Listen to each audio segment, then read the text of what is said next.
নমস্কার, আমি অ্যাস্ট্রোলজার মঞ্জু গাঙ্গুলি। আজকে একটু বাস্তু সংক্রান্ত টিপস আপনাদেরকে বলবো।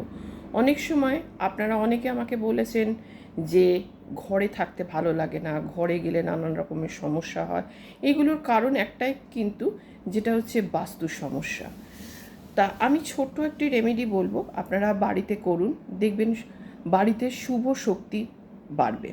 কি করবেন না, প্রত্যেক দিন বাড়িতে কর্পূর জ্বালাবেন। কর্পূরের সঙ্গে যদি সম্ভব হয় একটা কি দুটো লবঙ্গ দেবেন, লবঙ্গ দিয়ে জ্বালাবেন।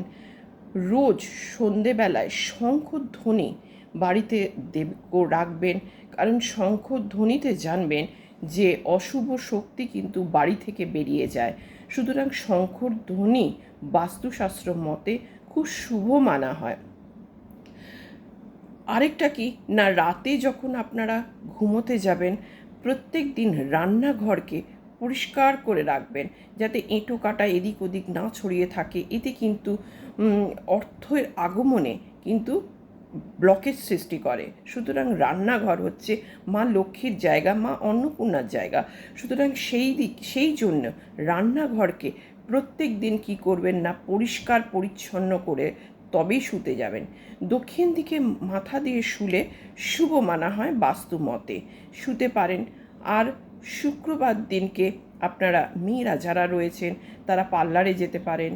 যেগুলো পার্লারের যেগুলো পেডিকিওর, ম্যানিকিওর, ফেসিয়াল, চুল কাটা, আইব্রো প্লাক যা কিছু শুক্রবার দিনকে করবেন, এটা কিন্তু শুভ মানা হয়। আর শুক্র তাতে কিন্তু ডেভেলপ হয়। আর যারা পুরুষরা রয়েছেন তারাও যদি সম্ভব হয় যে পার্লারে তারা যারা শেভিং করেন বা চুল টুল কাটেন, তারাও কিন্তু শুক্রবার দিনকে করতে পারেন। এতে কিন্তু শুভ হিসেবে ধরা হয়। আর কি করবেন, স্নান না করে, অনেকের অভ্যেস আছে আমি দেখেছি যে স্নান না করে খেতে বসা। এটা করবেন না, কারণ আমরা যে খাদ্যটা গ্রহণ করি এটা কিন্তু অন্ন, অর্থাৎ আমরা এটাকে ভগবান মনে করি।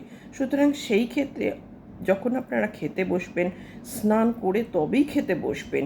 এতে কিন্তু দেখা যায় যে বাস্তুতে অনেক শুভ শক্তি বৃদ্ধি হয়।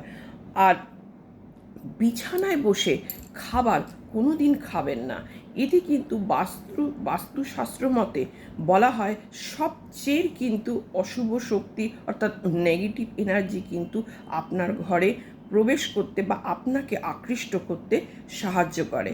আশা করি এই ছোট্ট ছোট্ট টিপসগুলো আপনারা ঘরে বা আপনার বাস্তুতে আপনারা করবেন, যার ফলে কিন্তু আপনাদের ঘরে আরও পজিটিভ এনার্জি বৃদ্ধি পাবে এবং আপনাদের আর্থিক, স্বাস্থ্যের দিক থেকে, সব কিছু থেকে, রিলেশনশিপ থেকে সবাই কিন্তু আপনারা ভালো থাকবেন, পরিবার সকলেই ভালো থাকবেন। সবাই ভালো থাকবেন। আর আমার চ্যানেলটিকে যদি ভালো লাগে অবশ্যই লাইক, শেয়ার, কমেন্ট এবং সাবস্ক্রাইব করবেন। নমস্কার, জয় মা তারা।